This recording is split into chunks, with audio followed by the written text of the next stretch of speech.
जैसा कि ये हम सभी जानते हैं कि सुख और दुख एक ही पहिए के दो पहलू होते हैं। हो सकता है कि जिस पल आप किसी भी बात पर सुख और खुशी का अनुभव कर रहे हैं, उसके दूसरे ही पल किसी दूसरी बात पर गुस्सा और क्रोध का अनुभव करने लगे, जिससे आपका मन या दिल दुख की पीड़ा का एहसास करेगा। दुखी मन, अनहैप्पी माइंड को हल्का करने के उपाय समझने से पहले एक बात हमेशा ध्यान रखें कि इंसान का मन या दिल बहुत चंचल होता है। ये कब किस तरफ से इधर उधर की बातें सोचते हुए दुखी हो जाए, इंसान को पता भी नहीं चलता और वो भारी मन या दिल से अपने ऊपर एक बोझ लेकर परेशान रहने लगता है। ऐसी स्थिति में ना तो इंसान का कोई काम करने का मन रहता है और वो किसी ना किसी बात को लेकर अपने मन या दिल में एक अजीब सी स्थिति बना लेता है, ना ही किसी दूसरे से कोई बात करता है। मायूस और चिड़चिड़ा होकर सबसे अलग अपने ही कौतूहल में घूमता रहता है। अपने ध्यान कहीं और लगाने की कोशिश करें। आपका मन या दिल जब भी किसी बात पर गुस्सा और क्रोध, एंगर का अनुभव करे, तो ऐसे में सबसे पहले आप अपने ध्यान को उस बात से हटाने की कोशिश करें, जिसे आपकी पीड़ा थोड़ी कम होगी। हो सकता है थोड़ा मुश्किल लगे, पर उस बात पर अपना ध्यान न केंद्रित करके कहीं दूसरी ओर केंद्रित कीजिए। अपना सारा दिमाग किसी दूसरे कार्य में लगा दे। आपको बहुत ही शांति और हल्केपन का एहसास होगा, और यदि आप उसी बात को याद करते रहेंगे तो दुख और पीड़ा का अलावा और कुछ हासिल नहीं कर पाएंगे। इसलिए सबसे अच्छा यही होगा कि जो हो गया उसे भूले और दूसरे काम में अपने मन और दिल को लगाकर आगे बढ़े। दूसरे लोगों के साथ बात करें। आपका मन या दिल जब भी किसी बात पर गुस्सा और क्रोध का अनुभव करे, ऐसे में आपको अपने करीबी और परिचित लोगों के साथ बात अवश्य करनी चाहिए और अपने दुख को उनके साथ जरूर बांटना चाहिए। ऐसा करने से आपको बहुत शांति मिलेगी और आपको बहुत अच्छा लगेगा। वैसे भी यदि आप जब तक अपने मन या दिल में छिपे हुए उस दुख को आप किसी अन्य व्यक्ति के साथ नहीं बांटेंगे, तब तक आप ऐसे ही अपने अंदर घुटते रहेंगे और दुखी भी। दूसरों से बात करेंगे, अपना दुख भी बांटेंगे और अन्य लोगों की बातों को सुनकर खुशी का अनुभव भी करेंगे। इधर उधर की बातों से अपना मन या दिल भी बहला लेंगे और हंसने हंसाने का आनंद भी प्राप्त करेंगे। इसलिए हमेशा दूसरों के साथ बात करें। परिवार और मित्रों के साथ ज्यादा समय बिताएं।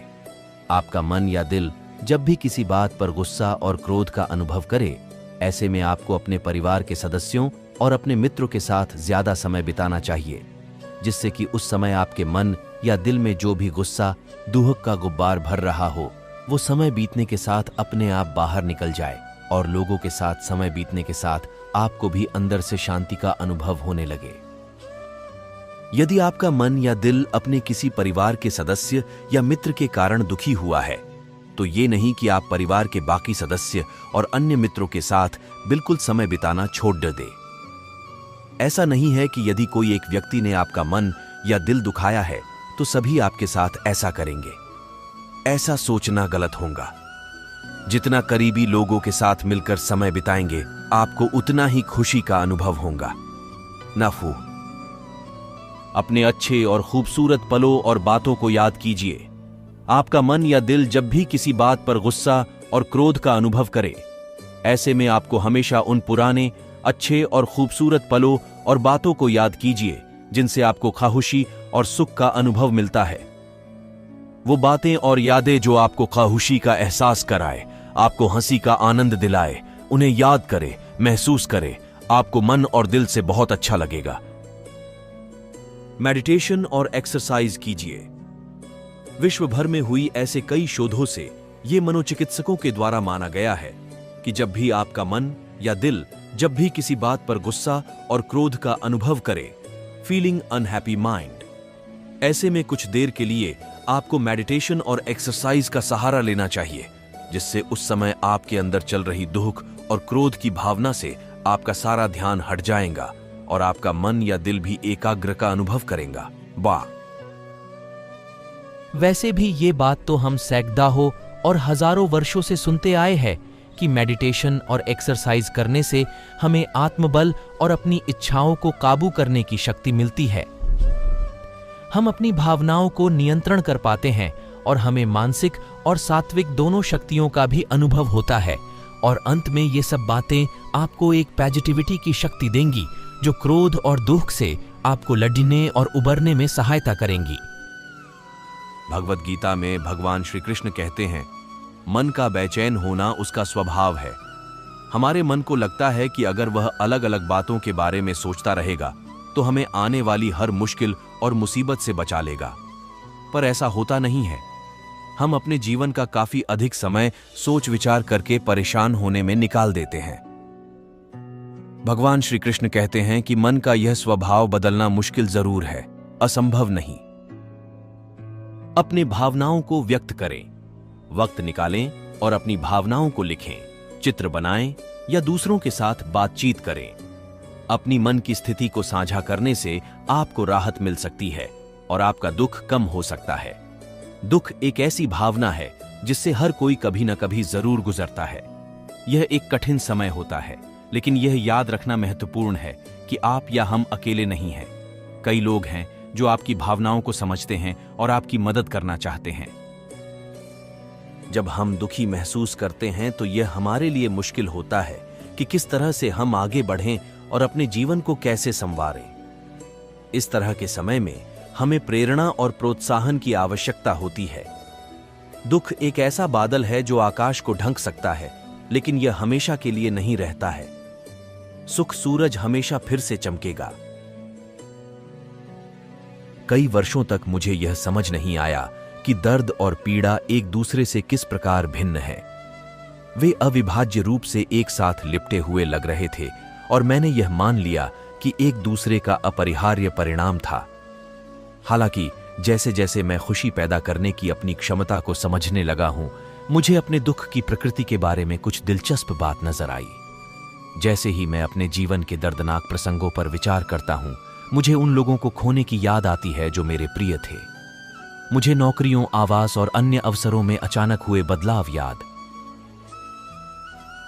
उनमें से प्रत्येक अनुभव में तत्काल आंत का दर्द चुभने वाला था, जैसे कोई गर्म चाकू मेरे दिल को काट रहा हो। फिर उसके बाद दुख आया, हानि के प्रति एक भावनात्मक प्रतिक्रिया जो स्वाभाविक रूप से उत्पन्न हुई। लेकिन शारीरिक दर्द और भावनात्मक दुख के ठीक बाद कुछ और भी आता है, कुछ ऐसा जो मैं अपने दिमाग में बनाता हूं, भले ही वह काफी वास्तविक लगता हो। वह कुछ और है, पीड़ा। जैसा कि मेरे एक मित्र ने एक बार कहा था, यह व्हीप्ड क्रीम के ऊपर मक्खन डालने जैसा है। पीड़ा वह अतिरिक्त है जिसे हमारा मन पहले से ही। यदि आप इस समय अत्यधिक दर्द के बीच में हैं, तो यह जानने में मदद मिल सकती है कि पुरानी कहावत वास्तव में सच है। जबकि दर्द से बचा नहीं जा सकता है, यह एक दिल वाले इंसान होने की कीमत है। ऐसे तरीके हैं जिनसे हम बच सकते हैं, इस प्रकार की स्व उत्पन्न पीड़ा को कम कर सकते हैं। इन वर्षों में बुद्धिमान मित्रों के मार्गदर्शन के साथ साथ मेरे स्वयं के ध्यान अभ्यास के लिए धन्यवाद, मैंने 6 युक्तियां विकसित की हैं जो इस प्रकार की पीड़ा को कम करने में सहायक रही हैं। मुझे आशा है कि आप भी उन्हें लाभदायक पाएंगे।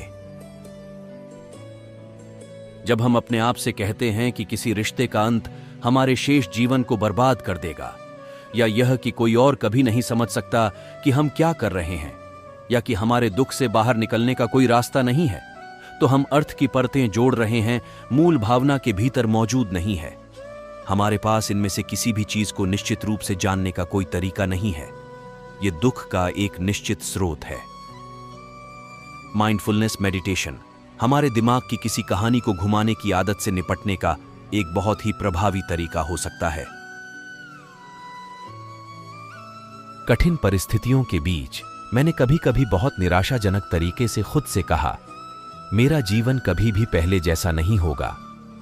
तब मुझे एहसास हुआ कि यह कथन कितना मूर्खतापूर्ण है, या कम से कम केवल नकारात्मक अर्थ में परिवर्तन के बारे में सोचना कितना भ्रामक है।